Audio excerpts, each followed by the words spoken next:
So, hello. Now I am. I want to describe about direct band gap semiconductors and indirect band gap semiconductors. So, direct band gap semiconductors. So, first of all, I want to explain about band gap. So, basically, band gap means the energy between the conduction band and the valency band. So now, if we talk about the direction band gap semiconductors, the basic definition of this was a direct band gap semiconductors is one in which the maximum energy levels of the valency band. So every semiconductor has valence band and conduction band.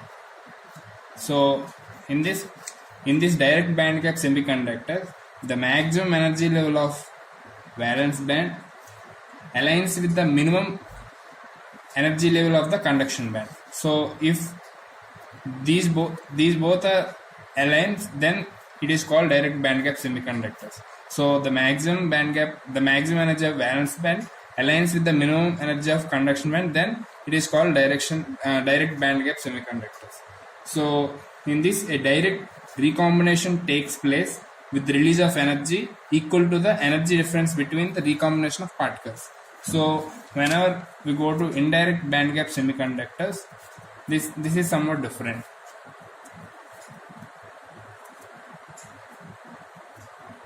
So in this also, a semiconductors means it has valency band and conductor band. But in this, the maximum energy of the valency band does not align with the minimum energy of the conductor band.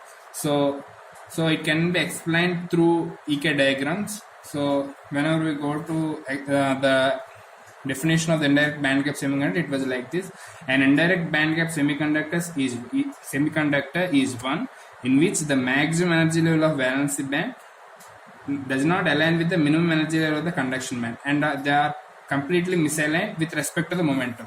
So what is EK graph means energy with respect to the momentum. So in this case, due to relative difference in the momentum, first the momentum is consumed by the release of energy in the valency band, and after that, only after the both of the momenta align themselves, a recombination occurs accompanied by the release of energy. So now I want to give examples for direct band gap semiconductor. Example for DBG, direct band gap semiconductors, are gallium arsenide.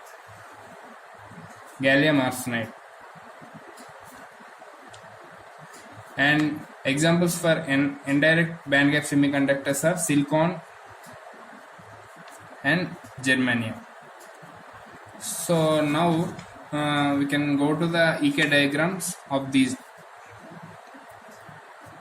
So when we can, so EK diagram of the direct band gap semiconductors will be like this: E and K. K means momentum and E means energy, and it will be like this. So here, the minimum of the conduction band and the maximum of the valency band are both aligned with respect to the same momentum. But when we draw the EK diagram of this is for DBG, direct band gap semiconductor. When we draw EK diagram for indirect band gap semiconductors, it will be like this.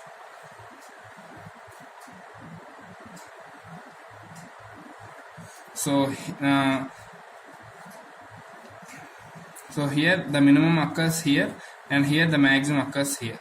So this is the valency band, and this is the conduction band. Minimum occurs here, and the maximum of the valency band occurs here at both different K's.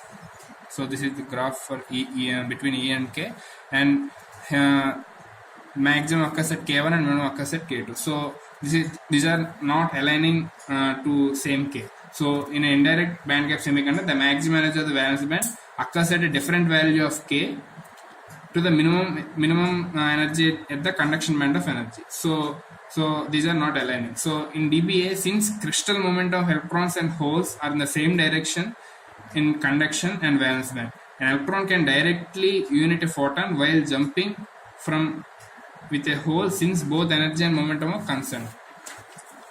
So in IDPG means indirect band gap semiconductors, a photon cannot be entitled became the electron. Electron must pass through an intermediate state and then transfers momentum to the crystalline lattice. So this is all for division and IDPG.